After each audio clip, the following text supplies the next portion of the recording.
Donc, limite, le Maroc a été parmi les leaders à une époque. Nous avons lâché prise pour d'autres priorités peut-être.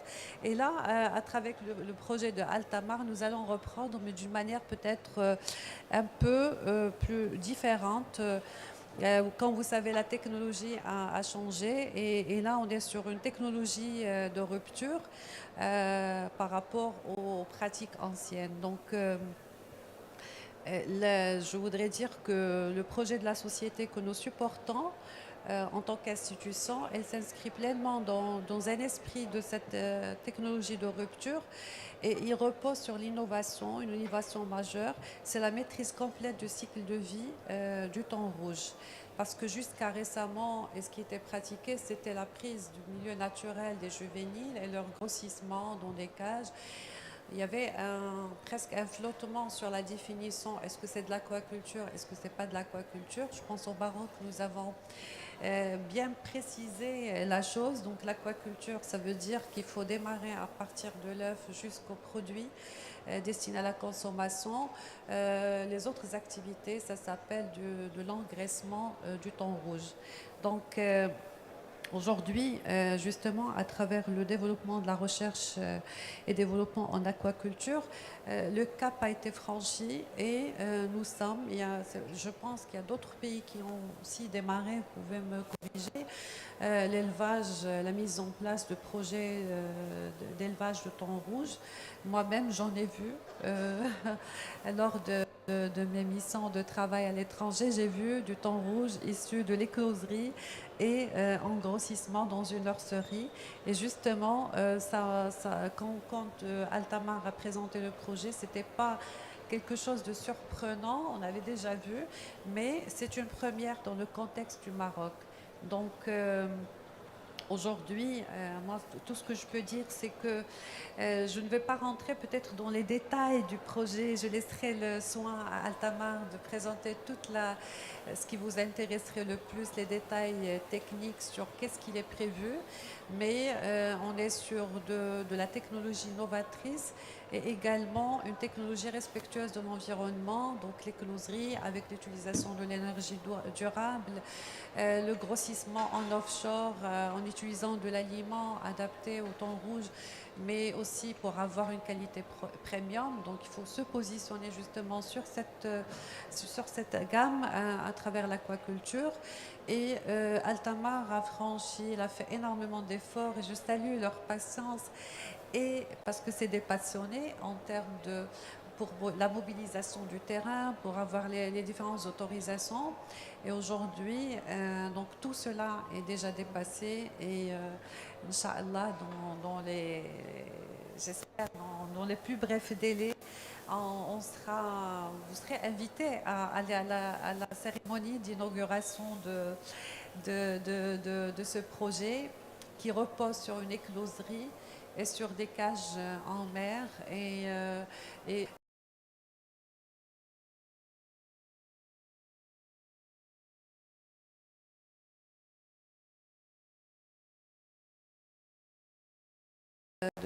du secteur de l'aquaculture. Il apporte une réponse pour la préservation des ressources halieutiques et la durabilité justement du secteur. Il apporte une réponse en termes d'innovation et d'attraction pour le secteur de l'aquaculture que nous voulons évoluer d'une manière dynamique, évolutive et surtout où l'innovation est présente.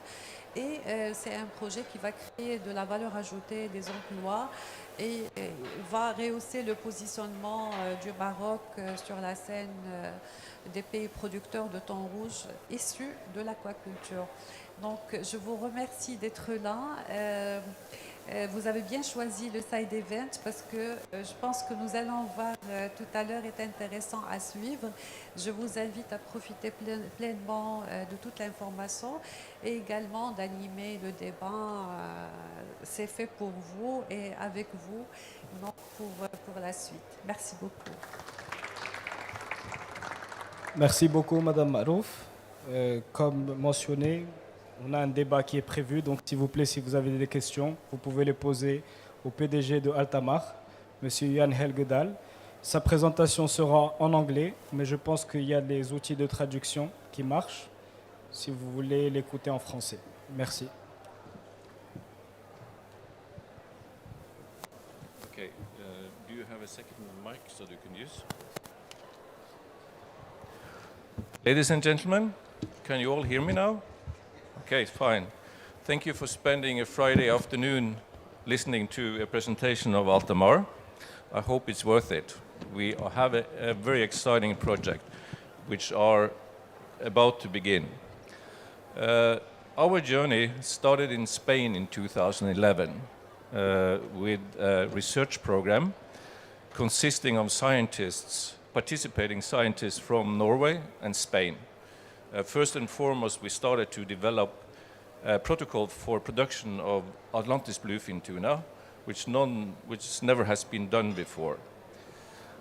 We introduced the first production in 2014, and we have our own broodstock now sitting in Spain in an onshore facility which are responding. We started the discussion with the authorities here in Morocco in late 2021. And we have been spending a lot of time discussing how to set up this project. We have also looked at different places in Morocco where we could sort of establish ourselves. And we ended up with a decision to do the project in Safi.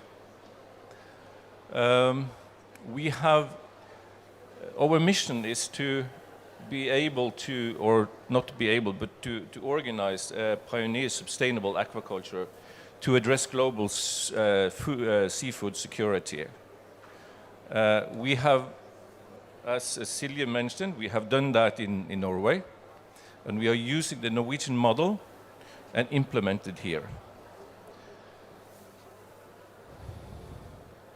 There are three main parts of the company which we would like to emphasize. First of all, it's the sustainable aquaculture with Norwegian expertise.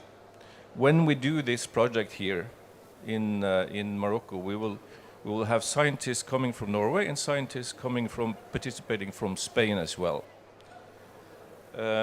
We are focused on what we call warm water high-value species.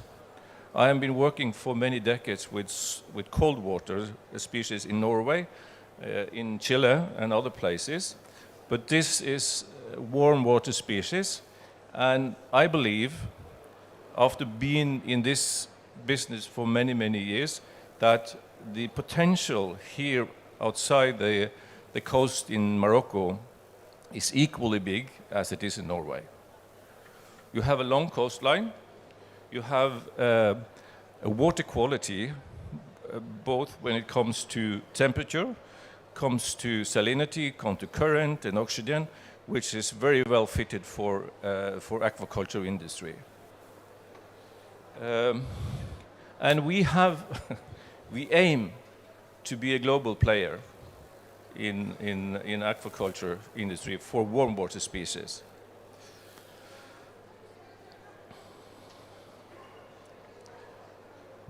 Our strategy is to build a partnership between Norway and Morocco. As Silje pointed out, we have a very advanced aquaculture industry in Norway, and we would like to be in a position to develop the same type of industry here in Morocco. Also with the participation of Moroccan companies, Moroccan investors, and Moroccan institutions and partners.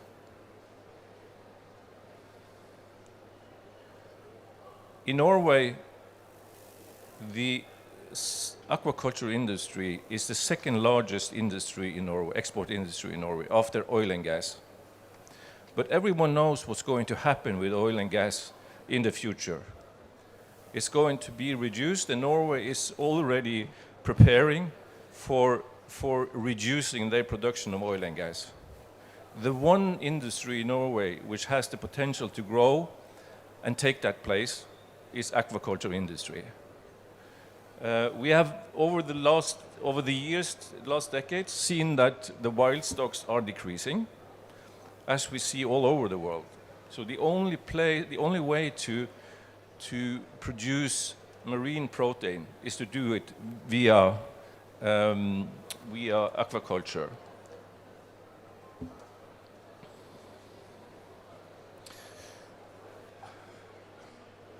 Our team. Where are we? There it is. Yeah. These are the persons that have been building the business in Altamar over the last years. We will be happy, and most of us are investors as well as managers. So we take a financial responsibility for the project that we are building. The research program that started in 2011 in Spain and in Norway, they was invested only equity, 12 million euro it costed us. And the budget for developing this project in Morocco is sort of 20 million in the euros in the first 3 phases. But I believe that to build industry like this will cost a lot more in the future. So the picture you see here is from Mazaron in Spain. It's the Professor Aurelio Ortega, together with myself. This was during the COVID. And in these tanks, we have broodstock of bluefin tuna. We produced that bluefin tuna in 2016. The individuals today are more than 200 kilos, and they are spawning. They are giving us eggs.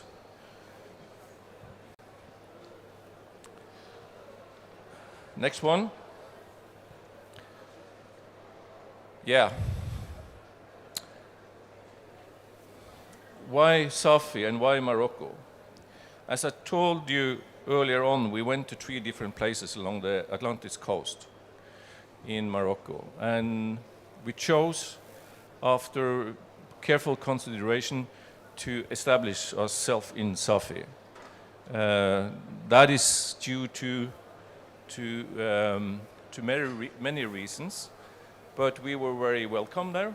They had sort of an area which was suitable for both hatchery production of juveniles, but also outgrowing production at sea. And they have a harbor and a distance which is where we are able to operate in a very effective way. The coastline in Norway is 2,500 kilometers. The coastline in Morocco is longer than that. We produced last year 3 million tons of salmon alone in Norway. What does that mean? 1.3 million tons is very difficult to imagine. How much is that? But if you think about one truckload, they carry 18 tons net weight of fish. That ends up, according to my math, 200 truckloads every day, 360 days a year. That's the size of the business, and it's increasing. Year by year, it's increasing. I was listening in to a presentation yesterday, and the Morocco authorities has an objective of producing 15,000 tons in 2030. That is very modest. In Safi, we will have the possibility to produce, according to the area we have been granted so far, approximately 20,000 tons allowed. A medium producer of salmon in Norway produce approximately 60,000 tons. I think that Moroccan should have a much higher aim when it comes to develop the aquaculture project, because the potential is here. Yep.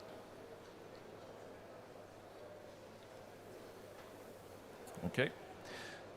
This is how we foresee to develop the three phases, first phases. First of all, we have a hatchery that has been designed. It's an area of 23,000 square meters.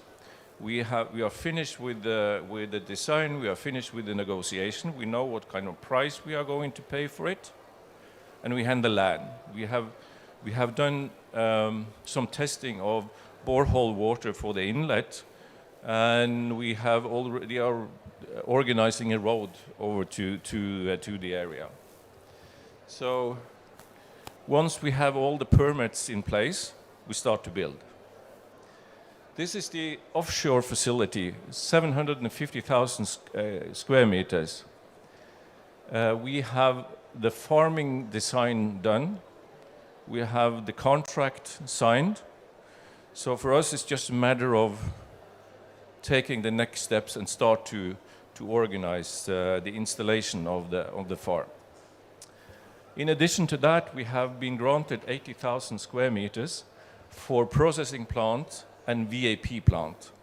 So this is a total integration of the whole logistic line and the value line from egg or from broodstock to market. Okay. This is an interesting slide. Obviously, we will sort of start out with the bluefin tuna. This is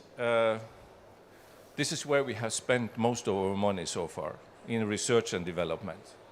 12 million euros it costed us. But we have licenses granted for 5 different species so far in Morocco, native species. So we have the sea bass. We have already our own broodstock in Spain sitting there, 3,000 individuals which has been selected, carefully selected, and we are ready to move it to our hatching facility here in Morocco as soon as we have it up and running. But it will start producing eggs for us already next year. Then we have the third is sea bream. We are in the starting phase of producing broodstock for that species as well. And we have a meager, which is the species we have not ready as yet, but we will probably have it end of the year. And you have Seriola dumerelli, which is a species that we have broodstock sitting in Spain as well, spawning. So all the necessary preparation for the fish and the broodstock is been done.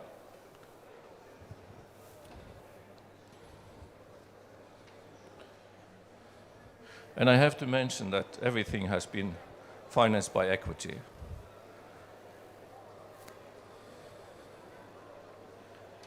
Okay, the investment size during the first 3 phases. And the first 3 phases is covering the hatchery, the first offshore farm, and the processing farm. Not the value-added farm, but the processing farm. That will cost us approximately 20 million euros. During these 3 phases, we will create approximately 400 jobs.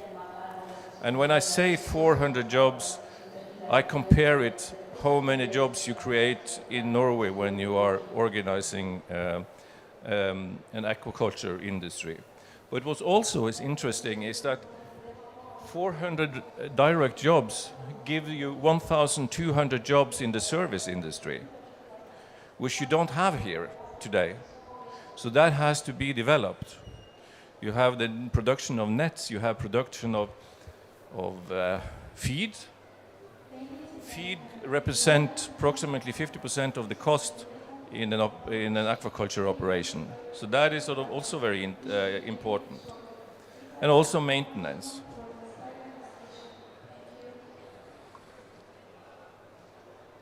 Obviously, we don't want to bring a lot of Norwegian down here or Spanish people down here. We would like to focus on recruiting staff from the local environment here. So what we do, we have organized a program in Spain and in Norway, so we can send people to Norway and Spain for training, and we can also have people experts from Norway and Spain coming down and assist us when we are starting the production program. We have also a program together with the Norwegian Embassy in Rabat, where we connect universities in Morocco with NTNU University in Trondheim, which is by far the best university in this field, for an exchange in a sort of university lecture program.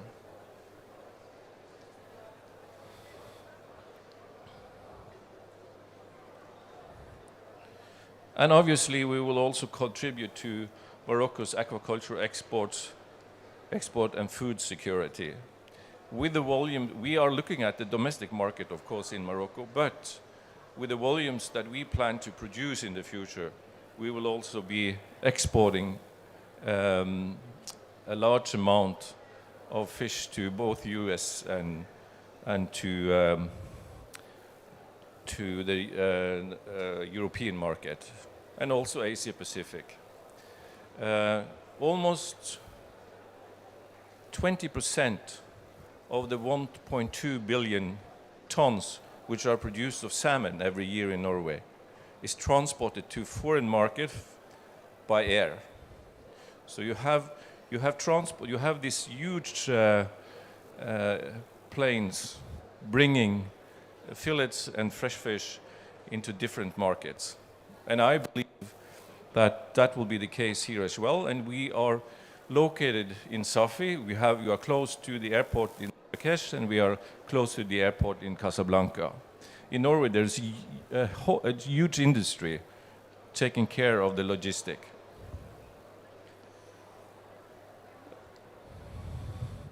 So sustainability and innovation is something that we focus on, and we have been focusing on since we started out.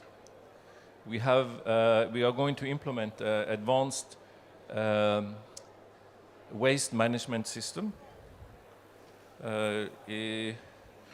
Today we have technologies so that you take care of the droppings and the food spill, and you have technology where you produce it until fertilizers that can be used on the fields by the farmers.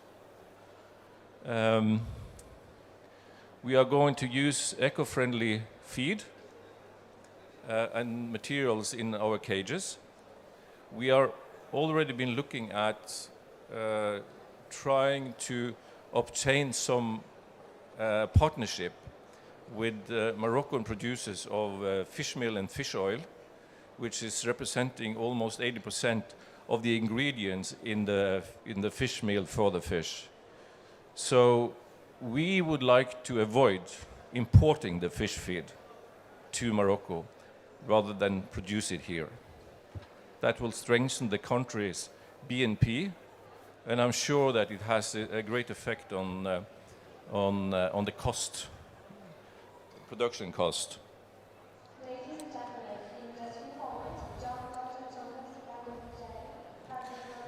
Yeah, we have 4 different scientific institutions that we are in close cooperation with, and that will be very, very important for us when we build this project. SINTEF Ocean, we have been cooperating with SINTEF Ocean since 2010. It's the largest private-owned research institute in Europe, actually. They have more than 3,000 employees, and they are specialized in marine research. Then you have NTNU, that's the Norwegian University of Science and Technology, which will take care of the cooperation with the universities here in in Morocco. You have Instituto Español de Oceanografía, which is a Spanish institute situated in Mazarón and different places around the coast of Spain. They are the one who's taking care of our broodstock and nurturing and feeding it. And then you have Tempogena, which is a Norwegian company which has developed gene mapping system for fish. They are currently working with cod and salmon in Norway. And what they are doing, they are developing a traceability system. So when you are sitting in the restaurant in a few years from now, and you have a menu, you will have a QR code on the menu, and you can take a photo of it, and you could see where it's produced, when it's produced, what kind of feed we give them, and the date of harvest. You will be able to map everything. This system is up and running today in a test program, and it's very promising. One of the things that we are afraid of, producing bluefin tuna in Spain during this research program, was that fishermen should go out and catch 30 kilos tuna and present it as aquaculture production. So the Spanish authorities were very keen. Whenever we harvest fish, they came with an inspector and they put a red ribbon on the tail just to avoid any misunderstanding. But we don't want to do that. We have a much more advanced system in place, so we are going to use that.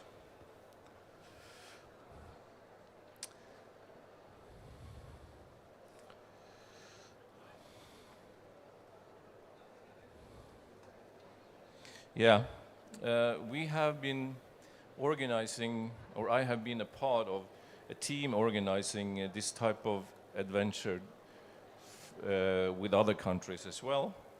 And one of the first things we used to do is to take contact with the local fishermen's organization to see if there is a potential conflict or how to organize this in order to avoid it. And in many cases, fishermen will be a part of the production team. They have skills, they know how to operate a boat, they know how to dive, they know how to treat fish. So we will sort of sit down with the local fishermen in SAFI, the organization and union, and see how we could organize this.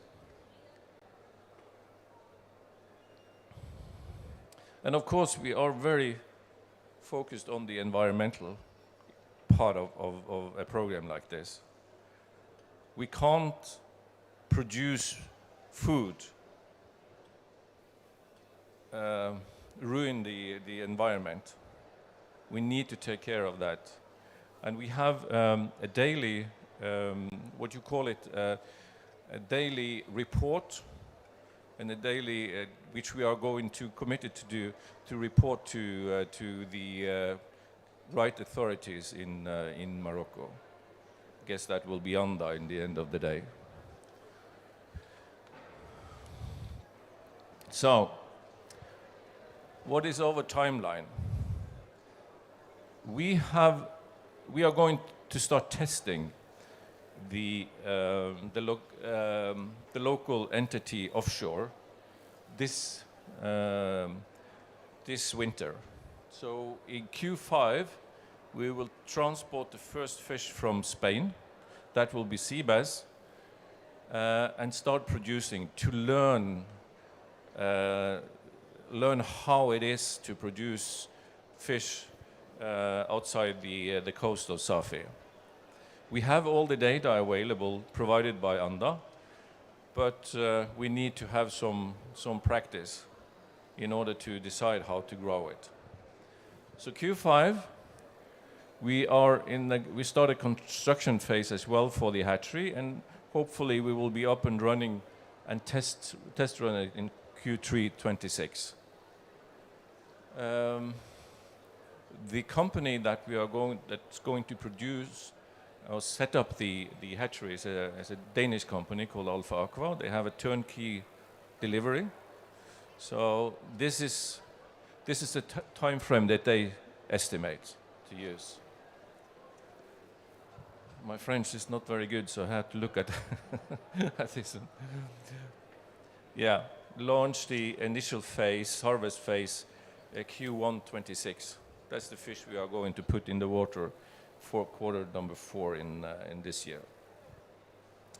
And when we have what we say fish in the water, we will apply to the Oslo Stock Exchange and be listed. This is what Norwegian aquaculture company does, most of them. So you can go to the Oslo Stock Exchange, you can look at all the aquaculture companies which are listed there. And if you look at the valuation and the profit they are able to perform, you might be astonished. This is it's one of the richest industry in Norway.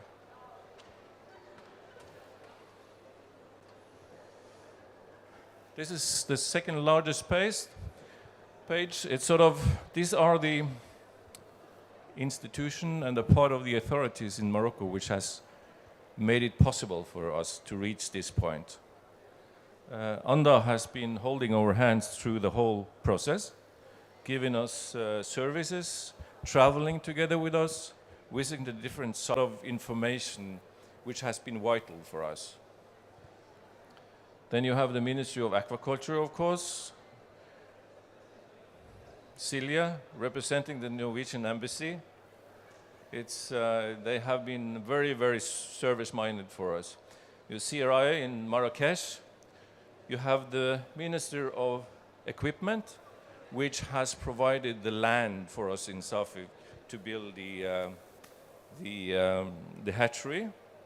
We have a very good deal with them, and we appreciate everything they have been doing for us, and the region of Marrakesh, Safi, obviously.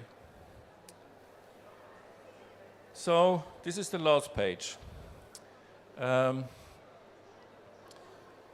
far it's the Norwegian, American, and some European private stakeholder who has invested in this company. But since we started in 2021, I have emphasized that we would like to have local investors in Morocco be a part of this program, because we believe that local investors is also for us a security in the future, and it's only fair that local investors here in Morocco is being able to harvest the benefits when we are using the natural resources here. So whenever I talk to people here, I encourage them to look at the program, look at the project, and come forward. It doesn't matter how much money you have. It's everyone is welcome. And I just tell you a story, because we established a small operation in Cape Verde in 2019. That was in the middle of the COVID, so everyone was afraid. The Cape Verdean local potential investors was afraid to spend money on this. So it was the Norwegian that took the chance to invest. In Norway, you have a very strict rule that the existing investors has the first right of refusal. So all the share release that we have done after the first one has been taken from the Norwegian, because they have bought all the shares available. And I don't want that to happen here. I really would like to have Moroccan people investing here. We are going to set up a cooperation between the Norwegian and the Spanish Research Institute and the local research institutes here in Morocco. And we also would like to involve local stakeholders to engage with us. So I really hope that in the future we will be able to work together and with local authorities, but also local investors and partners. Thank you. Thank you.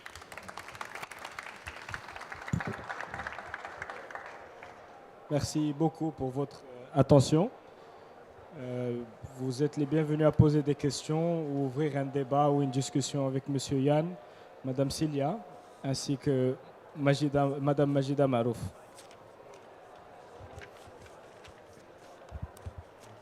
Assalamu alaikum.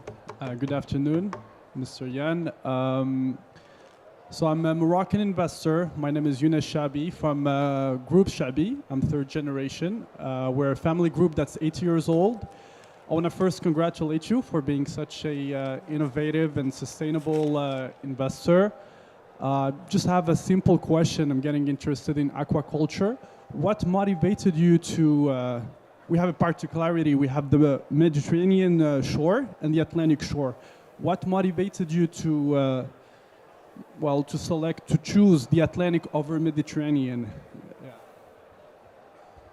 Well, that's an easy question for me, because we have been producing in the Mediterranean for 3 years. So what happened there? The Mediterranean is an area which is very polluted. There is a lot of these small plastic, what do you call it, from the ropes, it's sort of, particles. And when the fish is 10 gram to 100 gram, they start feeding it. They get it in the stomach, and the digestion system is ruined. So they do have a high mortality. In addition to that, the Mediterranean is favorable for tourism during July, August, and September. This year, the temperature in the Mediterranean was almost 30 degrees. What's happened then is that the fish stops feeding. It's too hot for them. And when the temperature is so high, the oxygen level drops, and the fish gets sort of a suffocating feeling. So we lost for bluefin tuna, we lost 4 months of feeding during the late summer and also during the winter time, because the temperature is dropping to 12, 13 degrees, and then it sort of stops feeding as well. The temperature on the Atlantic side here is ideal. It's a stable, the window is between 18 and 25, 26 degrees, perfect. And the oxygen level is much better because you have a northerly current along the coast, which is very, very good. And you have a stable salinity. And in addition to that, you have no competition. You are alone. So far, you are alone. And that's of course, this is sort of favorable for us. Did that answer your question? Okay. Very good question. D'autres questions?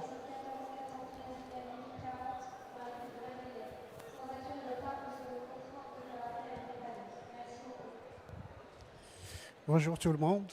Donc je m'appelle Hassan Hala. I'm sorry, I will talk in French. It's okay. We will translate. Yes. Je suis Hassan Hala.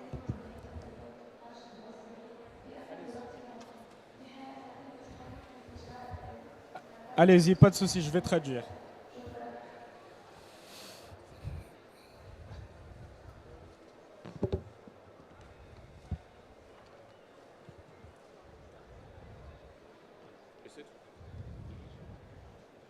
Can you hear something? Allez-y, si Hassan. C'est bon? Ok. Donc je m'appelle Hassan Hala. Je suis un ex-chef du centre aquacole de l'île Rachamdik. Je suis retraité. Mais avant, j'étais chef du projet d'aquaculture de thon rouge entre le Japon et le Maroc. Donc j'ai même passé des stages au Japon, à Amami Station et d'autres stations qui ont travaillé sur le mirou, la céréole et le thon rouge.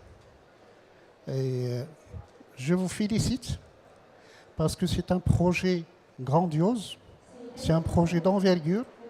Travailler sur le thon rouge, c'est pas comme travailler sur la dorade ou le loubar, ou même les mérous, les céréoles. Hein, on travaille avec des sous-marins. Hein. Moi, j'ai passé presque 8 ans à élever des thons géants dans le but de les reproduire en captivité dans des cages en mer ouverte. Ce n'est pas facile de collecter les œufs. Hein. L'opération de les élever dans un cage, ce n'est pas non plus une opération facile parce que c'est, je m'excuse du mot, c'est un poisson bête. Hein, et il ne sait pas éviter les obstacles. Des fois, il rentre dans des obstacles comme le filet ou les murs de cage. Ma question, c'est comment vous allez justement faire avec cette problématique pour essayer d'assurer un nombre d'œufs qui va vous permettre d'avoir des juvéniles pour répondre justement à cette production tellement importante. Voilà ma question. Merci.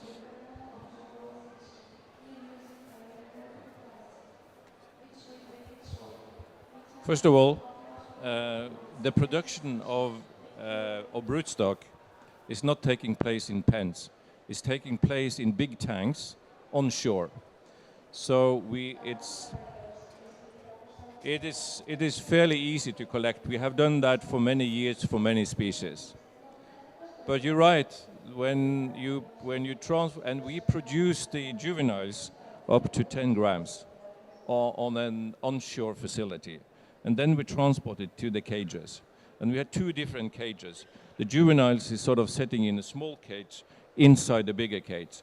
And when the fish is, let's say, for the bluefin tuna is sort of 400 to 500 grams, we lift out the inner cage so the tuna will have more space. We have been producing tuna from egg in the Mediterranean for 3 years, and the mortality is not very big. It's sort of the same as it is for cod in Norway. So totally maybe 8 to 12%.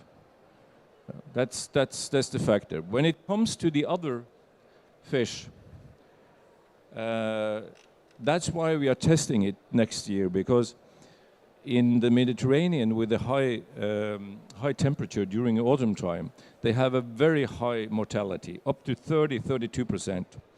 And that's why we are testing it here, because I believe that the highest temperature here in the coastline of Morocco is maybe 25, 26, and we will see a much better survival rate and better growth rate. So, but we will see. We believe in this. We really do. So I really, really believe that we will have a success. Yeah. But also, if you have been working in Japan with bluefin tuna, you know that they are, I shouldn't be too technical, but they are using Rothophilus and Artemia as a start feed, right? Yeah. And you have a very high percentage, relatively, that with mortality and disformination, right? Yeah. We are using a coccypode, which we have developed in Norway, which has a special type of feed, and we have done a research program for several years in order to develop the best recipe during the first 30 days, and the deformation percentage is less than 2%. So it's a totally different. So I know that the Japanese is producing bluefin tuna, but they are not using the type of start feed that we are using. And this is the major investment of the 12 million euros. So we have the IP for that production. And that's why we are so proud, but so determined that this will be a success for us. Yeah. Okay, thank you. Donc tout d'abord, j'aimerais remercier Monsieur Yann, Monsieur Zeid Benani et le ministère de l'Aquaculture pour cette initiative qui serait une nouveauté dans notre pays, pour laquelle on serait très très fiers tous en tant que citoyens marocains. And switch to English for you, Jan. I have two questions for you. You mentioned that you would like to have Moroccan partners, right? So if you could please go into more detail of what type of partners you would look for. Also, you also mentioned the 5 species. If you could please tell us why you chose these species for Altamar's project. Thank you for the question. Well, let me start with the last part of your question. Why do we choose to have 5 species? That is, first of all, you will be stronger when it comes to the market entrance because you don't have just one species you are offering the market. You have 5 species. That makes it much more interesting for the market because you can deliver a sort of a complete package. And in the future, we will also have not only headed and gutted fish, we will also have value-added products. In addition to that, this is a de-risking, part of a de-risking program. To have 5 species producing in parallel makes it much easier because if something goes wrong with one species, you have 4 other species that you produce.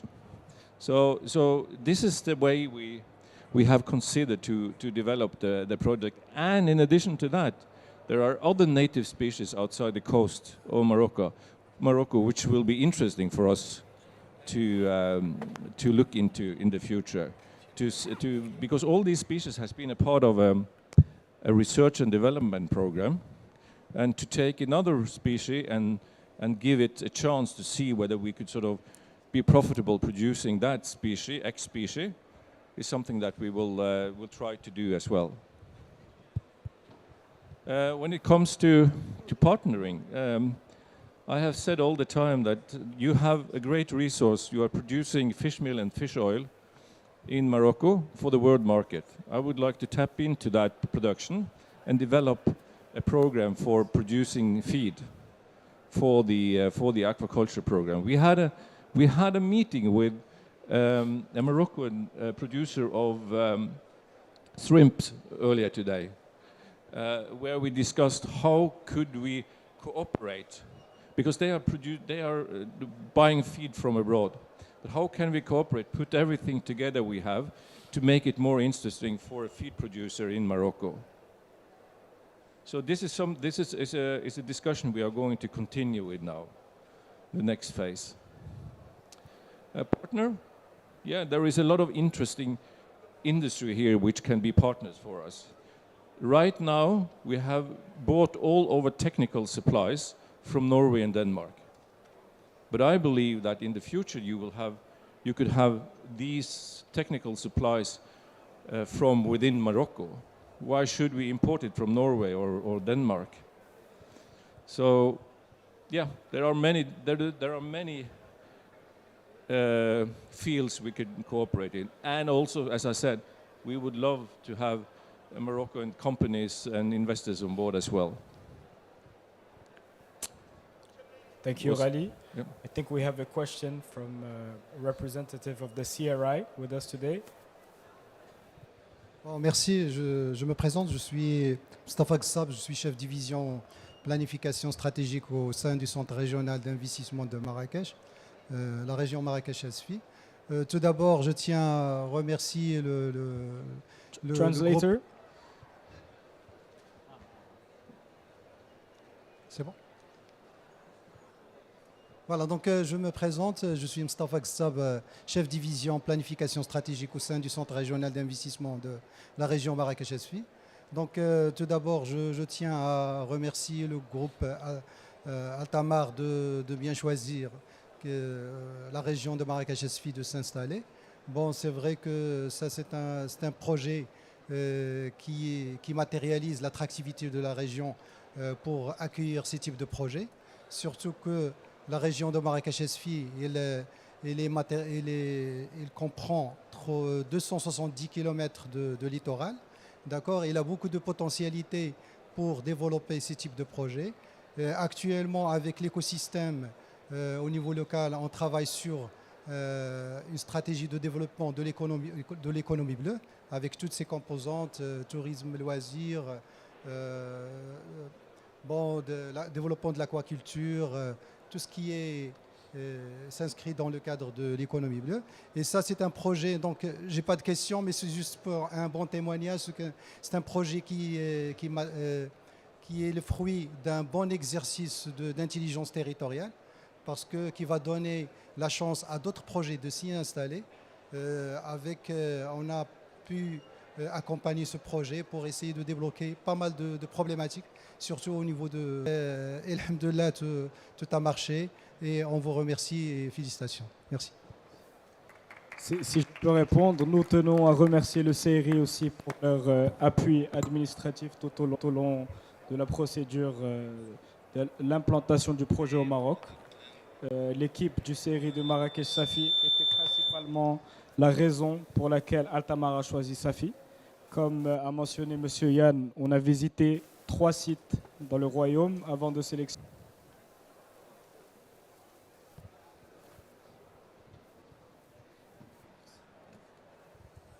Bonjour, mon nom est Mahmoud Lahlou, je suis spécialiste universitaire en aquaculture.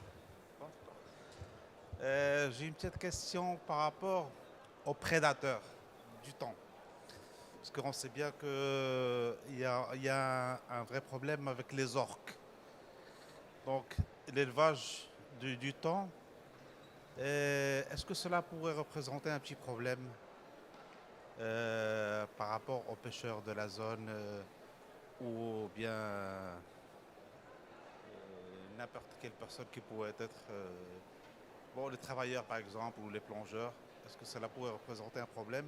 Qu'est-ce que vous pensez faire par rapport à cela? D'après mon expérience par exemple au Panama avec l'élevage de cobia, on avait développé un spray à base du sang de requin pour éviter la prédation des requins. Dans votre cas, qu'est-ce que vous proposez pour éviter ce problème? Merci.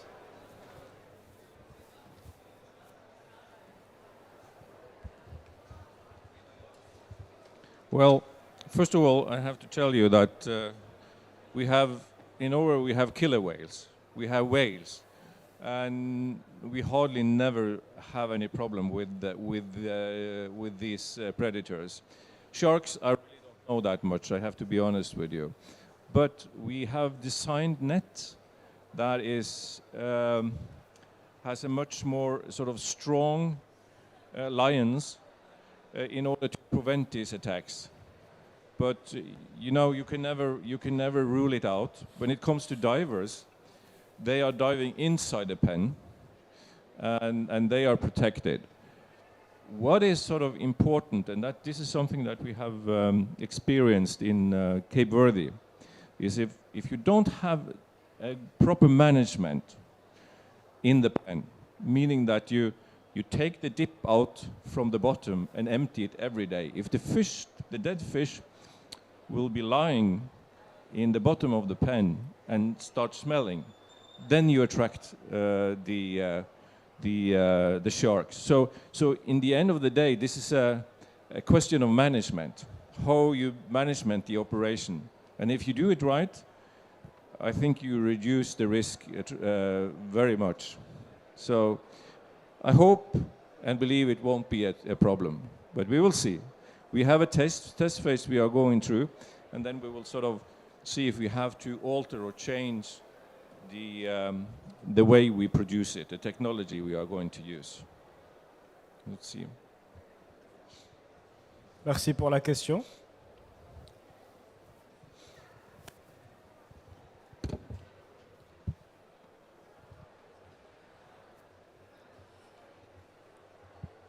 Thank you for the presentation.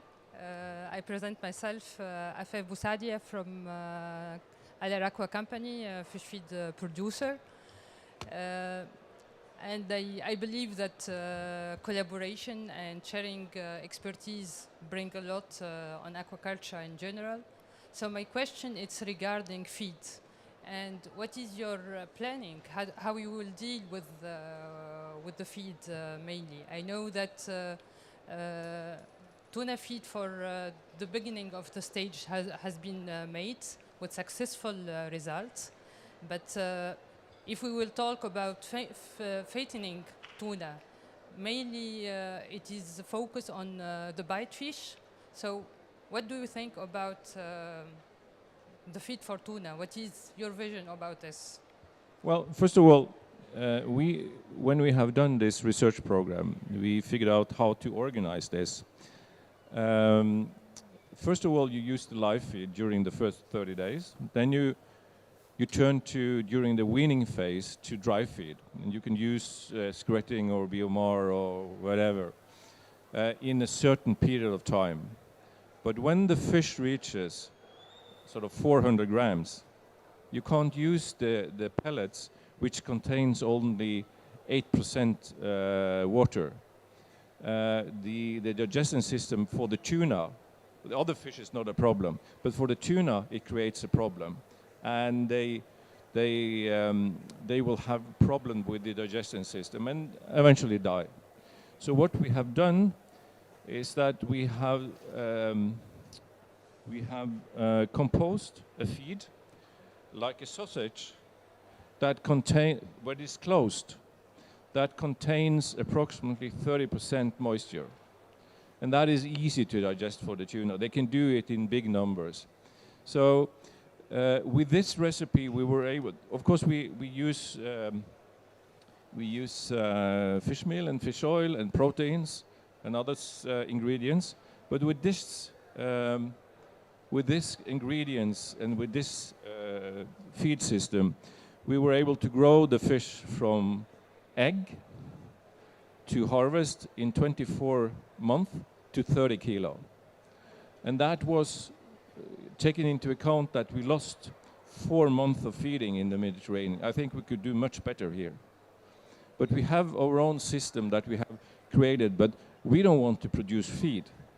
I would like to have partnering up with other companies that can produce the feed for us, and we can deliver the recipe. This is how we would like it to be.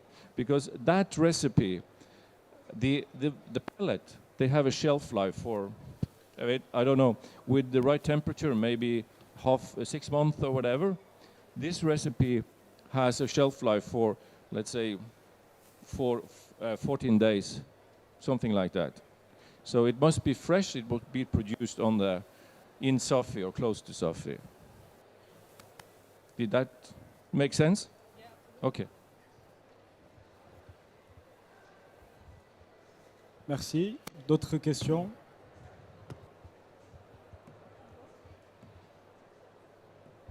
Hi, my name is Glana, and I'm very new to the fish industry, therefore aquaculture as well. But from my brief experience, my clients and their clients' clients don't like aquaculture fish because they notice a difference in the quality. And I'm curious about what is the difference that these clients have an issue with, and does the aquaculture community plan on doing anything about these challenges? Does that make sense? Yeah, it makes perfectly sense. Yeah. First of all, during our research program with the bluefin tuna, we had a lot of laboratory tests. We presented the fish in different seafood fair, blind test. There are two things which is important. First of all, the foreign bluefin tuna doesn't have mercury as the wild tuna have.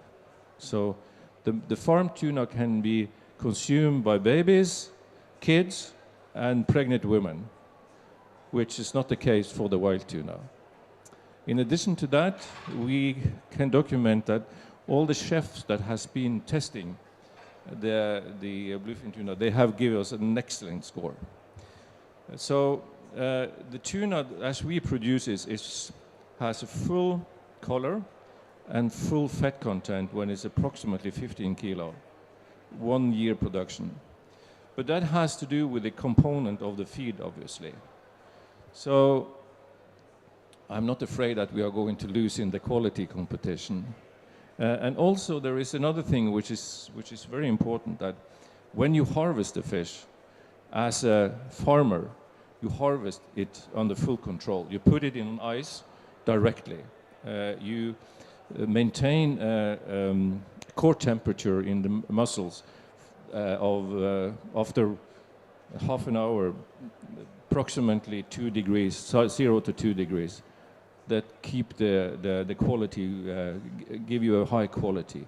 When it comes to the other fish species, we plan to do what we do in Norway with salmon, because before you harvest it, you don't feed it for sort of 5-6 days in order to empty the belly and to get rid of all the sort of stuff which is sort of causing the flavor in the mussels. So this is the procedure. We know it works, so this is the procedure we are going to follow. Yeah. That'll give you the answer. Yeah. You are not convinced. I can see. Yeah. Okay. We invite you. You can taste the fish when we are ready. Okay. All good. Any more questions? D'autres questions, des commentaires, des témoignages? If not, thank you very much. Merci pour votre temps et votre attention. Et on a des petits sacs avec des articles, des produits Altamar que nous vous invitons à prendre afin de nous soutenir par la suite.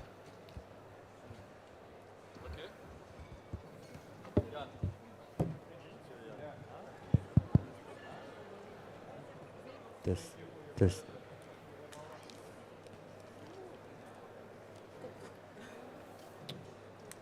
Test.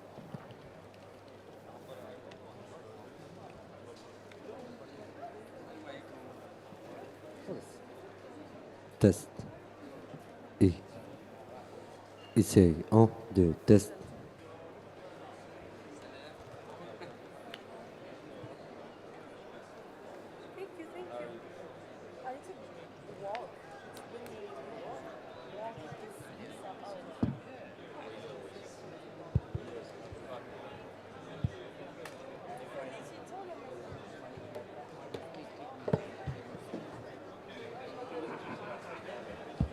Test.